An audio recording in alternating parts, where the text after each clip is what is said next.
Hello everyone. Last క్లాస్లో మనం glucose యొక్క వలయ నిర్మాణం గురించి డిస్కస్ చేసినాం. సో ఆ క్లాస్లో గ్లూకోజ్ యొక్క వలయ నిర్మాణంలో సాధారణంగా గ్లూకోజ్ యొక్క అన్ని ధర్మాలను వివరించడానికి గ్లూకోజ్కు వలయ నిర్మాణంను ప్రతిపాదించడం జరిగింది అని చెప్పుకున్నాం. సో దీనిలో భాగంగా టోలెన్స్ అనే శాస్త్రవేత్త గ్లూకోజ్లో పంచపరమాణుక వలయ నిర్మాణం ఉంటుందని ప్రతిపాదించాడు. దాన్ని ఫిరెనోజ్ నిర్మాణం అన్నాం. సో ఆ నిర్మాణంలో మొదటి కార్బన్కు మరియు గామా కార్బన్కు మధ్యలో ఆక్సిజన్ అనేది బంధించబడి ఉంటుంది, కాబట్టి దాన్ని గామా ఆక్సైడ్ అన్నాం. సో ఆ నిర్మాణంలో మొదటి కార్బన్ పైన హైడ్రాక్సీ సమూహం అనేది కుడివైపు ఉన్నట్లయితే దాన్ని ఆల్ఫా గ్లూకోఫిరనోజ్ అని, ఓహెచ్ సమూహం అనేది ఎడమవైపు ఉన్నట్లయితే బీటా గ్లూకోఫిరనోజ్ అని పేర్కొనడం జరిగింది. అదేవిధంగా హ్యావర్త్ మరియు హీట్స్ అనే శాస్త్రవేత్తలు గ్లూకోజ్లో షష్ఠీ పరమాణుక వలయ నిర్మాణం ఉంటుందని ప్రతిపాదించారు. సో దాన్ని పైరనోజ్ నిర్మాణం అన్నారు. సో అందులో మొదటి కార్బన్కు మరియు డెల్టా కార్బన్కు మధ్యలో ఆక్సిజన్ అనేది బంధించబడి ఉంటుందని పేర్కొనడం జరిగింది, కాబట్టి దాన్ని గామా ఆక్సైడ్ అన్నారు. అదేవిధంగా ఈ నిర్మాణంలో మొదటి కార్బన్ పైన హైడ్రాక్సీ సమూహం అనేది రైట్ సైడ్ ఉన్నట్లయితే దాన్ని ఆల్ఫా గ్లూకోపైరనోజ్ అని, మొదటి కార్బన్ పైన ఓహెచ్ సమూహం అనేది ఎడమవైపు ఉన్నట్లయితే దాన్ని బీటా గ్లూకోపైరనోజ్ అని పిలవడం జరిగింది. సో అదేవిధంగా గ్లూకోజ్ యొక్క ఫిషర్ ప్రొజెక్షన్ ఫార్ములా మరియు హ్యావర్త్ ఫార్ములాను గురించి డిస్కస్ చేయడం జరిగింది. ఫిషర్ ప్రొజెక్షన్ ఫార్ములాలో కుడివైపు ఉన్నటువంటి సమూహాలను హ్యావర్త్లో క్రింది వైపుకు రాసుకోవడం జరుగుతుంది. ఫిషర్ ప్రొజెక్షన్ ఫార్ములాలో ఎడమవైపు ఉన్నటువంటి సమూహాలను హ్యావర్త్లో పైవైపుకు రాసుకోవడం జరుగుతుంది.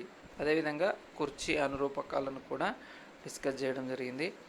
సో ఈ ఫిషర్ ప్రొజెక్షన్ ఫార్ములాలో ఉండేటువంటి సమ్మేళనాలను కుర్చీ రూపంలోకి రాసుకున్నప్పుడు C1 కార్బన్ వద్ద ఉన్న OH సమూహాలను యాక్సియల్ స్థానంలోను, మిగిలిన కార్బన్లలో ఉన్నటువంటి సమూహాలను ఈక్వటోరియల్ స్థానాల్లో సూచించడం జరిగింది. అదేవిధంగా గ్లూకోజ్ వలయ నిర్మాణం యొక్క నిర్ధారణను గురించి డిస్కస్ చేయడం జరిగింది. అందులో భాగంగా పైరనోజ్ నిర్మాణంను తీసుకొని దాన్ని ఆధారంగా చేసుకొని నిర్ధారించడం జరిగింది. సో అందులో ముఖ్యంగా గ్లూకోజ్ను మిథైల్ ఆల్కహాల్తో HCl సమక్షంలో చర్య జరిపించినప్పుడు మిథైల్ గ్లూకోసైడ్ అనే నిర్మాణం ఏర్పడుతుంది. ఈ మిథైల్ గ్లూకోసైడ్ని డైమిథైల్ సల్ఫేట్తో చర్య జరిపించినప్పుడు టెట్రామిథైల్ గ్లూకోసైడ్ ఏర్పడుతుంది. సో ఇక్కడ ఏర్పడ్డటువంటి ఈ టెట్రామిథైల్ గ్లూకోసైడ్ను మళ్ళీ HCl సమక్షంలో జల విశ్లేషణం చెందించినట్లయితే టెట్రామిథైల్ గ్లూకోజ్ అనే నిర్మాణం ఏర్పడును. సో ఇక్కడ ఏర్పడ్డటువంటి ఈ టెట్రామిథైల్ గ్లూకోజ్ను HNO3 సమక్షంలో ఆక్సీకరణం చెందించినట్లయితే ట్రైహైడ్రాక్సీ గ్లూటారిక్ ఆమ్లం ఏర్పడుతుంది. సో దీన్ని ఆధారంగా చేసుకొని గ్లూకోజ్లో వలయ నిర్మాణం ఉన్నట్లుగా నిర్ధారించడం జరిగింది.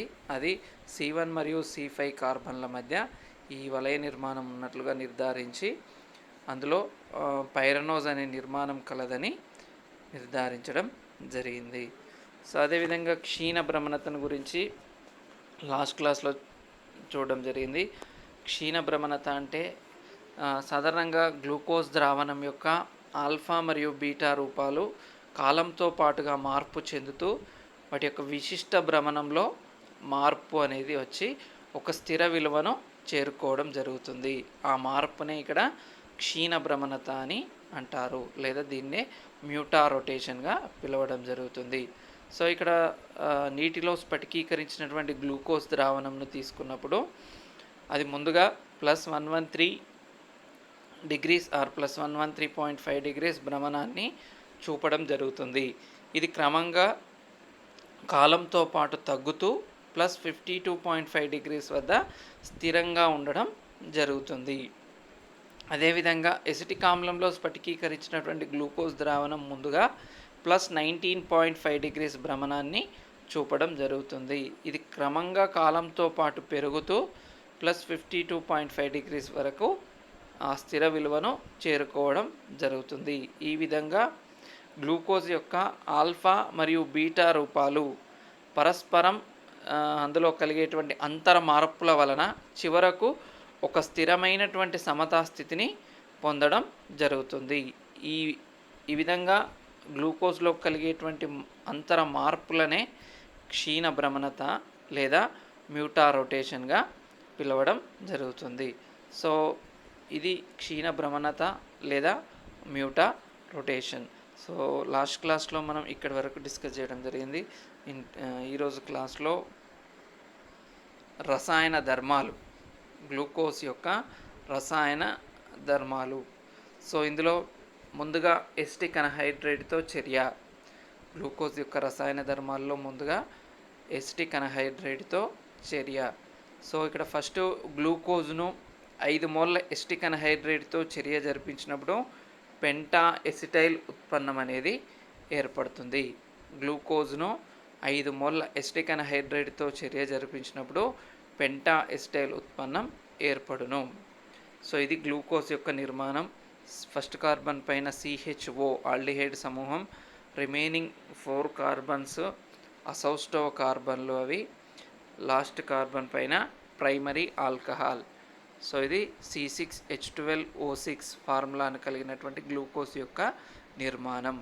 సో ఈ గ్లూకోజ్ను 5 మోల్ల ఎసిటిక్ అనహైడ్రేట్తో CH3 C double bond O C double bond O CH3 5 మోల్ల ఎసిటిక్ అనహైడ్రేట్తో చర్య జరిపించినప్పుడు పెంటా ఎసిటైల్ ఉత్పన్నం అనేది ఏర్పడడం జరుగుతుంది.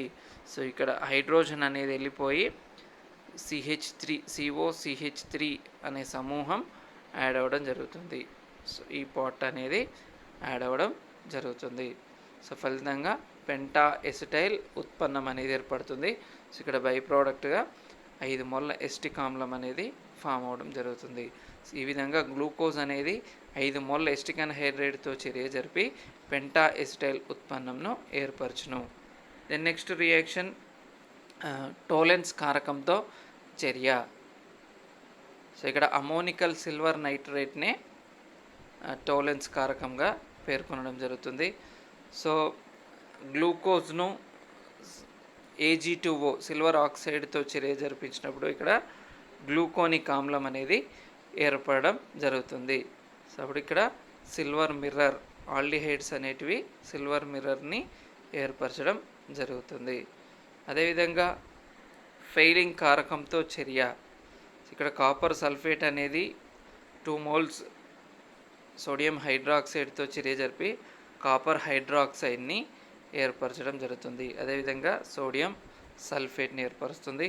మళ్ళీ ఈ కాపర్ హైడ్రాక్సైడ్ అనేది వియోగం చెంది కాపర్ ఆక్సైడ్ ప్లస్ వాటర్గా విడిపోవడం జరుగుతుంది. అదేవిధంగా ఇక్కడ గ్లూకోజ్ను 2 మోల్ల CuOతో చర్య జరిపించినప్పుడు సో ఇక్కడ కూడా మళ్ళీ గ్లూకోనిక్ ఆమ్లం అనేది ఏర్పడడం జరుగుతుంది. అదేవిధంగా రెడ్ PPT అనేది ఫామ్ అవడం జరుగుతుంది. ఇది ఫెయిలింగ్ కారకంతో చర్య. నెక్స్ట్ వన్ బ్రోమిన్ వాటర్తో చర్య. బ్రోమిన్ వాటర్తో చర్య. సో ఇక్కడ ప్రీవియస్ క్లాస్లో చెప్పుకున్న మాదిరిగానే గ్లూకోజ్ను బ్రోమిన్ జలం సమక్షంలో ఆక్సీకరణం చెందించినప్పుడు గ్లూకోనిక్ ఆమ్లం అనేది ఏర్పడడం జరుగుతుంది. సో అంటే ఇక్కడ ఈ బ్రోమిన్ అనేది ఒక బలహీనమైనటువంటి ఆక్సీకరణి కాబట్టి ఇది ఏం చేస్తుందంటే ఫస్ట్ కార్బన్ పైన ఉన్నటువంటి ఆల్డిహైడ్ సమూహాన్ని మాత్రమే ఆక్సీకరణం చెందించి కార్బాక్సిలిక్ సమూహంగా మార్పు చెందించడం జరుగుతుంది.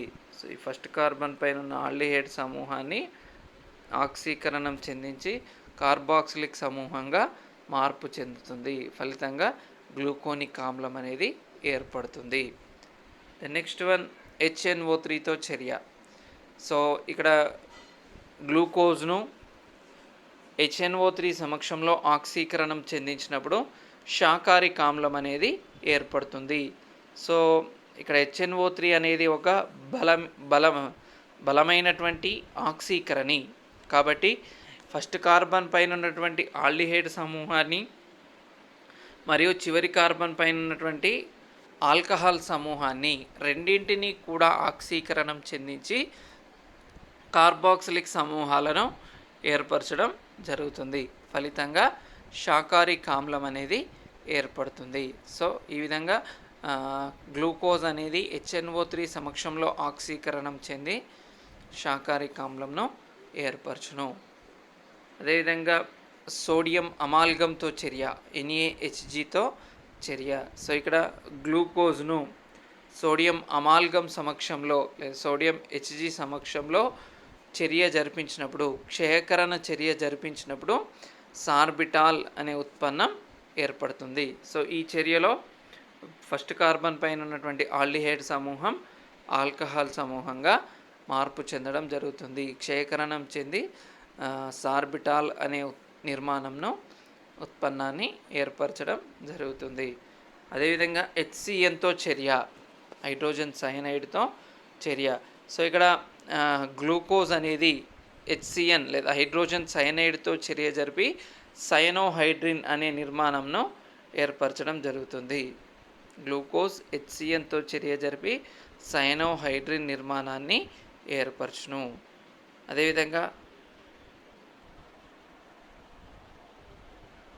మిథైల్ ఆల్కహాల్తో చర్య. సో ఇక్కడ గ్లూకోజ్ను మిథైల్ ఆల్కహాల్తో చర్య జరిపించినప్పుడు మిథైల్ గ్లూకోసైడ్ను ఏర్పరచును. C6H12O6 గ్లూకోజ్ను CH3OH మిథైల్ ఆల్కహాల్తో చర్య జరిపించినప్పుడు ఇక్కడ నిర్జలీకరణ చర్య అనేది జరుగుతుంది. ఇక్కడ నుండి OH and H water molecule అనేది వెళ్ళిపోయి C6H11O5OCH3 మిథైల్ గ్లూకోసైడ్ అనే నిర్మాణం ఏర్పడడం జరుగుతుంది. సో ఇది మిథైల్ ఆల్కహాల్తో చర్య. The next one hydrogen iodide మరియు ఫాస్ఫరస్తో చర్య. సో ఇక్కడ గ్లూకోజ్ను హైడ్రోజన్ అయోడైడ్ మరియు ఫాస్ఫరస్ సమక్షంలో క్షయకరణ చర్యకు గురి చేసినట్లయితే ఎన్హెక్సేన్ అనే నిర్మాణం ఏర్పడుతుంది. C6H12O6 గ్లూకోజ్ను హైడ్రోజన్ అయోడైడ్ మరియు ఫాస్ఫరస్తో చర్య జరిపించినప్పుడు CH3, CH2, CH2, CH2 and CH2, CH3 ఎన్హెక్సేన్ను ఏర్పరచడం జరుగుతుంది. ఇది హైడ్రోజన్ అయోడైడ్ మరియు ఫాస్ఫరస్తో చర్య. నెక్స్ట్ వన్ ఫినైల్ హైడ్రజీన్తో చర్య. సో ఇక్కడ గ్లూకోజ్ను 3 మోల్ల ఫినైల్ హైడ్రజీన్తో చర్య జరిపించినప్పుడు పసుపు రంగు కలిగినటువంటి ఓసోజోన్ ఉత్పన్నంను ఏర్పరచును. గ్లూకోజ్ను 3 మోల్ల ఫినైల్ హైడ్రజీన్తో చర్య జరిపించినప్పుడు పసుపు రంగు కలిగినటువంటి ఓసోజోన్ ఉత్పన్నం ఏర్పడడం జరుగుతుంది. సో ఇది గ్లూకోజ్ యొక్క నిర్మాణం. C++OH CHOH taken 4 and CH2OH. Glucose react with 3 moles of phenyl hydrazine PHNH NH2 and it forms yellow color ozone derivative CH double bond N NHPH and C double bond N NHPH and CHOH taken 3 and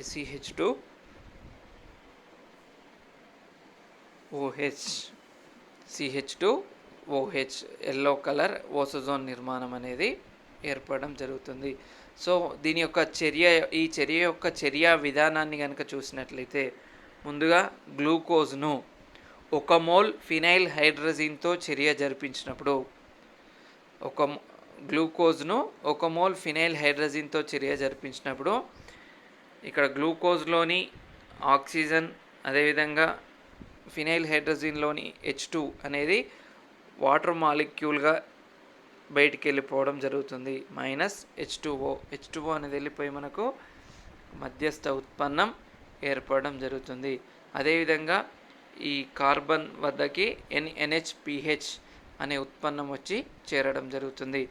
so అప్పుడు ఈ bond ఇక్కడికి shift అవుతుంది. So అదేవిధంగా ఈ hydrogen అనేది nitrogen మీదకి వచ్చి చేరడం జరుగుతుంది. సో ఇక్కడ పునరమరిక చర్య అనేది జరిగి -NH2PH అనేది వెళ్ళిపోవడం జరుగుతుంది. సో ఫలితంగా ఈ విధమైనటువంటి ఉత్పన్నం ఏర్పడుతుంది. CH double bond NH C double bond O COHH CHOH CHOH and CH2OH.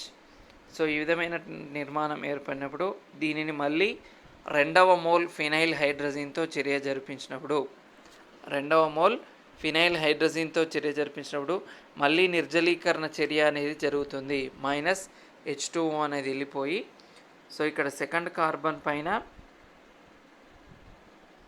Carbon నుండి ఆక్సిజను అండ్ ఫినైల్ హైడ్రజన్ నుండి H2 వాటర్ మాలిక్యూల్ వెళ్ళిపోయి మిగిలినటువంటి NNHPH అనేది సెకండ్ కార్బన్ పైన ప్రతిక్షేపితం అవ్వడం జరుగుతుంది. ఫలితంగా CH double bond NH and C double bond NNHPH, COHH, CHOH, CHOH and CH2OH అనే నిర్మాణం ఏర్పడును. అదేవిధంగా చివరగా ఇక్కడ ఏర్పడేటువంటి ఈ ఉత్పన్నంను చివరగా ఇంకొక మోల్ అంటే థర్డ్ మోల్ ఫినైల్ హైడ్రజన్తో చర్య జరిపించినప్పుడు ఫస్ట్ కార్బన్ పైన ఉన్నటువంటి CH డబుల్ బాండ్ NHలోని హైడ్రోజను మరియు మూడో మోల్ NH2లోని NH2 అనగా NH2 మరియు H అమోనియాగా NH3గా బయటికి వెళ్ళిపోవడం జరుగుతుంది. ఫలితంగా CH double bond NNHPH, CH double bond NNHPH, COHH, CHOH, CHOH, CHOH and CH2OH yellow కలర్లో ఉండేటువంటి పసుపు రంగులో ఉండేటువంటి ఓసోజోన్ ఉత్పన్నం అనేది ఏర్పడడం జరుగుతుంది. సో ఈ విధంగా గ్లూకోజ్ అనేది 3 మోల్ల ఫినైల్ హైడ్రజన్తో చర్య జరిపి పసుపు రంగు కల ఓసోజోన్ ఉత్పన్నంను ఏర్పడడం జరుగుతుంది. సో ఇక్కడ ఓసోజోన్ ఉత్పన్నం యొక్క స్థిరత్వం అనేది అధికంగా ఉండడం జరుగుతుంది. సాధారణంగా ఈ ఓసోజోన్ ఉత్పన్నం యొక్క స్థిరత్వం అనేది ఎక్కువగా ఉండడం జరుగుతుంది. దీనికి కారణం ఈ ఉత్పన్నంలో అన్వంతర హైడ్రోజన్ బంధం అనేది సాధ్యపడదు. ఈ ఉత్పన్నంలో అన్వంతర హైడ్రోజన్ బంధం అనేది సాధ్యపడదు కాబట్టి దాని యొక్క స్థిరత్వం అనేది ఎక్కువగా ఉండడం జరుగుతుంది. సో ఇది గ్లూకోజ్ అనేది ఫినైల్ హైడ్రజన్తో చర్య జరిపి ఓసోజోన్ అనే ఉత్పన్నంను ఏర్పరచడం. సో ఇక్కడి వరకు ఇదంతా కూడా గ్లూకోజ్కు సంబంధించినటువంటి టాపిక్. సో నెక్స్ట్ ఫ్రక్టోజ్, కార్బోహైడ్రేట్స్లో నెక్స్ట్ వన్ ఫ్రక్టోజ్. సో ఇక్కడ సాధారణంగా ఫ్రక్టోజ్ యొక్క అణుఫార్ములా వచ్చేసి C6H12O6.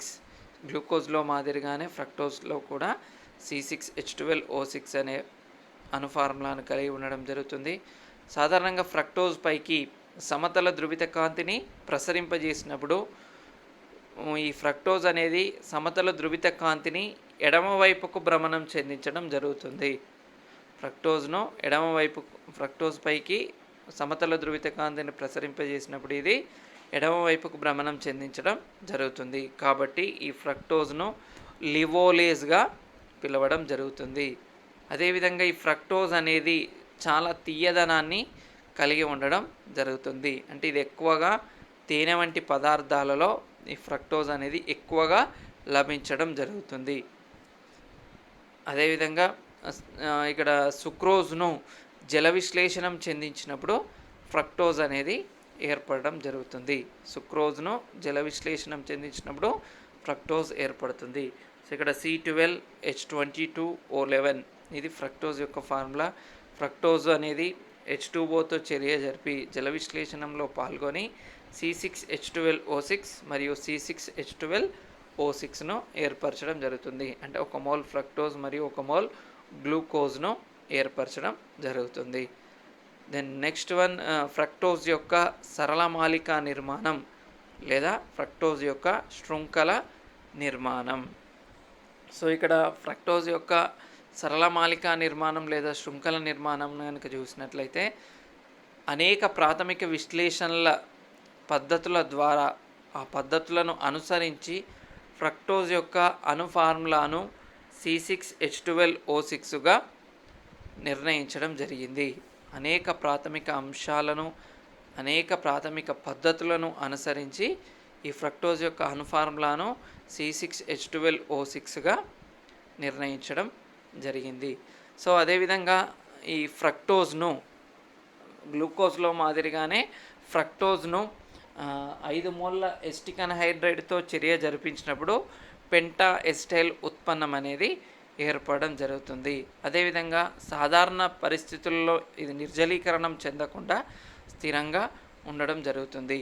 కాబట్టి ఈ అంశాల ఆధారంగా చేసుకొని ఫ్రక్టోజ్లో కూడా 5 OH సమూహాలు ఉంటాయని,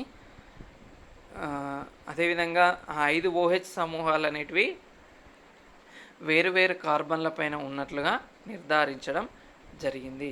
సో ఇది ఫ్రక్టోజ్ యొక్క నిర్మాణం. సో గ్లూకోజ్లో మాదిరిగా ఫ్రక్టోజ్లో ఫస్ట్ కార్బన్ పైన ఆల్డిహైడ్ సమూహం ఉండకుండా ఇక్కడ ఫ్రక్టోజ్లో ఫస్ట్ కార్బన్ పైన ఆల్కహాల్ సమూహం అనేది ఉండడం జరుగుతుంది. CH2OH అనేది ఉండడం జరుగుతుంది. అదేవిధంగా సెకండ్ కార్బన్ పైన ఇక్కడ కార్బోనైల్ సమూహం అనేది ఉండడం జరుగుతుంది. సో ఇది ఫ్రక్టోజ్ యొక్క నిర్మాణం. ఫస్ట్ కార్బన్ పైన CH2OH, సెకండ్ కార్బన్ పైన C double bond O, third carbon పైన COHH, fourth carbon CHOH, fifth carbon CHOH and sixth carbon CH2OH. So ఈ ఫ్రక్టోజ్ను 5 మోల్ల acetic anhydride CH3 C double bond O C double bond O CH3 5 మోల్ల acetic అన్హైడ్రైడ్తో చర్య జరిపించినప్పుడు Penta acetyl ఉత్పన్నం అనేది ఏర్పడుతుంది. సో ఇక్కడ CH2O COCH3 హైడ్రోజన్ అనేది వెళ్ళిపోయి ఈ COCH3 అనేది ఏర్పడుతుంది.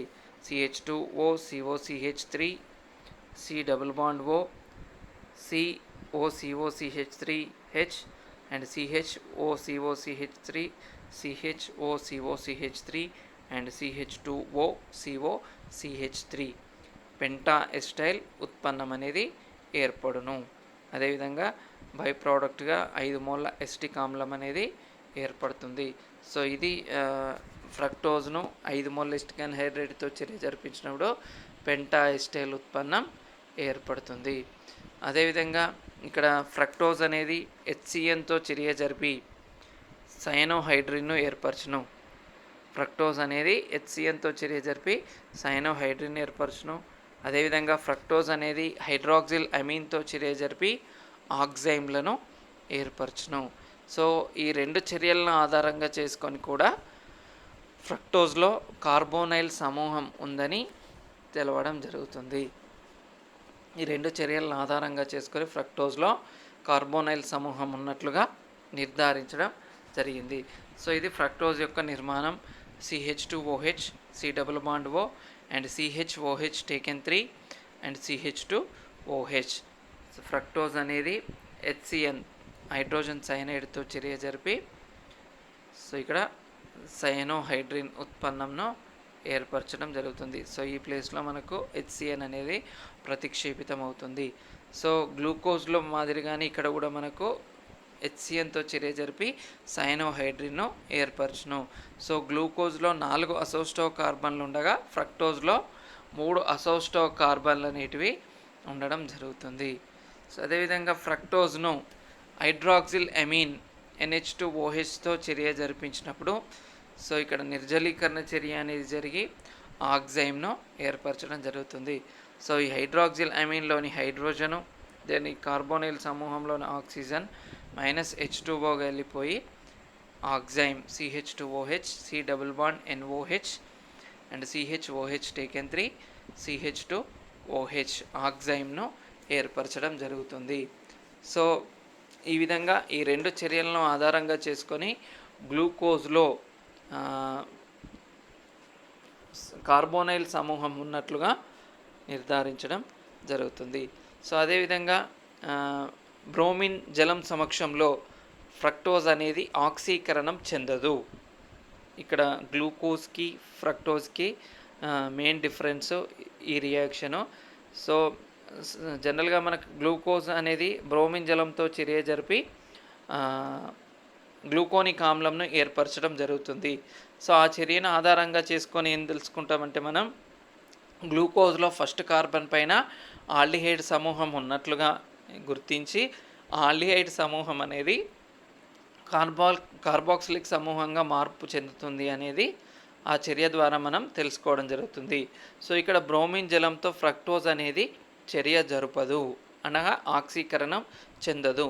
ఎందుకంటే ఫ్రక్టోజ్లో ఫస్ట్ కార్బన్ పైన ఆల్డిహైడ్ సమూహం కాకుండా ఆల్కహాల్ సమూహం అనేది ఉండడం జరుగుతుంది. కాబట్టి అదేవిధంగా ఫ్రక్టోజ్లో ఉన్నటువంటి కార్బోనైల్ సమూహం అనేది ఫస్ట్ కార్బన్ వద్ద లేదని ఇక్కడ ఈ చర్య ద్వారా తెలవడం జరుగుతుంది. సో ఇక్కడ C6H12O6 react with bromine water, then no reaction is form, అంటే చర్య అనేది జరగదు. అదేవిధంగా ఫ్రక్టోజ్ను బలమైన ఆక్సీకరణ కారకమైనటువంటి HNO3తో చర్య జరిపించినప్పుడు tartaric acid, glycolic acid, glutaric acid మరియు ఫార్మిక్ యాసిడ్ అనే నిర్మాణాలను ఏర్పరచడం జరుగుతుంది. సాధారణంగా ఫ్రక్టోజ్ను బలమైన ఆక్సీకరణ కారణి అయినటువంటి HNO3 సమక్షంలో ఆక్సీకరణం చెందించినట్లయితే టాటారిక్ ఆమ్లం, గ్లైకోలిక్ ఆమ్లం, గ్లూటారిక్ ఆమ్లం, అదేవిధంగా ఫార్మిక్ ఆమ్లంలను ఏర్పరచడం జరుగుతుంది. సో వీటి ఆధారంగా ఫ్రక్టోజ్ అనేది ఆక్సీకరణం చెంది తక్కువ కార్బన్లు కలిగినటువంటి ఉత్పన్నాలను ఏర్పరిచినదని గుర్తించడం జరుగుతుంది. కాబట్టి ఈ ఫ్రక్టోజ్లో ఒక కార్బోనైల్ సమూహం ఉన్నట్లుగా నిర్ధారించడం జరుగుతుంది.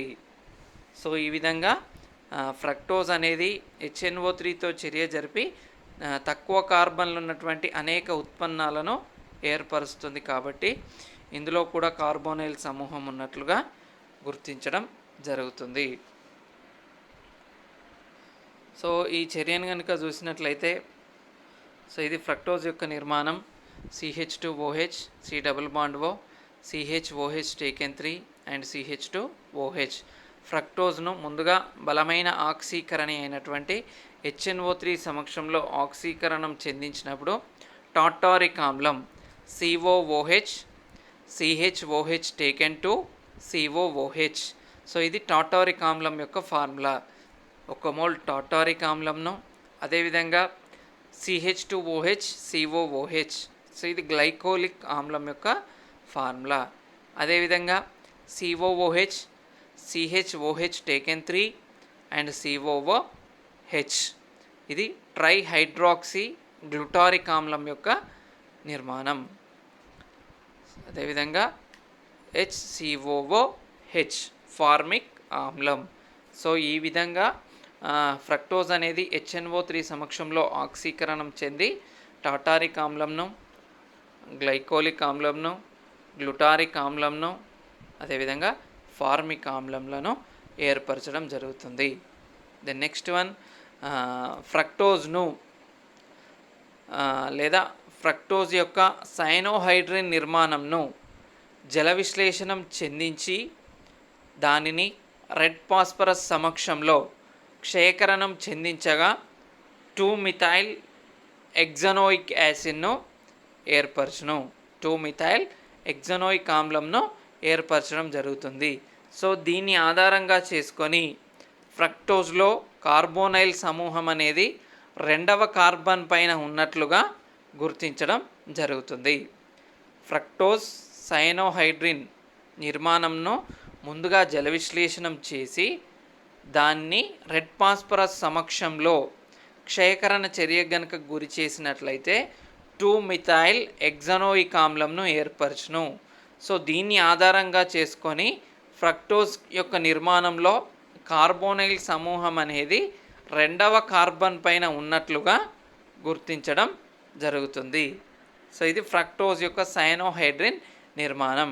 So CH2OH, COHCN and CHOH taken 3 and CH2OH. Fructose యొక్క సైనోహైడ్రిన్ నిర్మాణంను జల విశ్లేషణం జరిపి దాన్ని హైడ్రోజన్ అయోడైడ్ మరియు ఫాస్ఫరస్ సమక్షంలో క్షయకరణం చెందించినట్లయితే CH3, CH, COOH and CH2 taken 3 and CH3.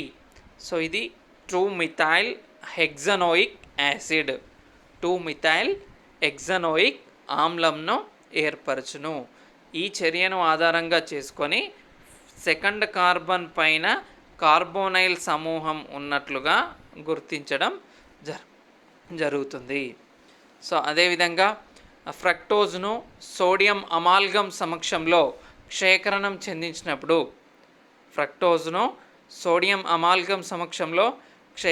చెందించినప్పుడు so ఇక్కడ సార్బిటాల్తో పాటుగా మానిటాల్ అనే ఉత్పన్నంను ఏర్పరచును. సార్బిటాల్ అనే నిర్మాణంతో పాటుగా మానిటాల్ అనే నిర్మాణంను కూడా ఏర్పరచును. సో ఈ విధంగా ఏర్పడ్డటువంటి సమ్మేళనాలను హైడ్రోజన్ అయోడైడ్ మరియు ఫాస్ఫరస్ సమక్షంలో మళ్ళీ క్షేకరణం జరిపించినట్లయితే ఎన్హెక్సేన్ను ఏర్పరచును. కాబట్టి ఫ్రక్టోజ్లో 6 కార్బన్ పరమాణువులు ఉన్నవని అవి శృంఖల నిర్మాణంలో ఉన్నట్లుగా గుర్తించడం జరుగుతుంది. సో ముందుగా ఇది ఫ్రక్టోజ్ యొక్క నిర్మాణం. సో ఈ ఫ్రక్టోజ్ను సోడియం అమాల్గమ్ సమక్షంలో క్షేకరణ చర్యకు గనుక గురి చేసినట్లయితే CH2OH, CHOH and CHOH taken 3 CH2OH sorbitol. So ఇది సార్బిటాల్తో పాటుగా CH2OH, COHH, CHOH taken 3 CH2OH. మానిటాల్, సార్బిటాల్తో పాటుగా మానిటాల్ అనే ఉత్పన్నం ఏర్పడును. సో ఈ సార్బిటాల్ మరియు మానిటాల్తో ఏర్పడ్డటువంటి నిర్మాణాలను మళ్ళీ హైడ్రోజన్ అయోడైడ్ మరియు ఫాస్ఫరస్ సమక్షంలో క్షేకరణ చర్యకు కనుక గురి చేసినట్లయితే CH3, CH2, CH2, CH2, CH2, CH3 ఎన్హెక్సేన్ అనే ఉత్పన్నంను ఏర్పరచును. సో ఈ చర్యలన్నింటినీ ఆధారంగా చేసుకొని ఫ్రక్టోజ్లో 6 కార్బన్లు కలవని అవన్నీ కూడా శృంఖల నిర్మాణంలో ఉన్నట్లుగా నిర్ధారించడం జరుగుతుంది. సో అదేవిధంగా ఈ చర్యలన్నింటినీ ఆధారంగా చేసుకొని ఫ్రక్టోజ్కు కూడా ఒక సరళ శృంఖల నిర్మాణాన్ని ప్రతిపాదించడం జరిగింది. సో ఇందులో ఫస్ట్ కార్బన్ పైన CH2OH, సెకండ్ కార్బన్ పైన C double bond O and third carbon COHH, fourth carbon CHOH, fifth carbon CHOH and sixth carbon CH2OH. So ఈ విధంగా ఫ్రక్టోజ్ యొక్క నిర్మాణాన్ని ప్రతిపాదించడం జరిగింది. సో ఫ్రక్టోజ్ కూడా గ్లూకోజ్లో వలె ఓసజోన్ ఉత్పన్నంను ఏర్పరచును. సో ఈ ఫ్రక్టోజ్లో కూడా గ్లూకోజ్లో మాదిరిగా ఓసజోన్ ఉత్పన్నం ఏర్పడుటను ఆధారంగా చేసుకొని ఈ ఫ్రక్టోజ్ యొక్క పరమ విన్యాసాన్ని ఈ విధంగా సూచించడం జరిగింది.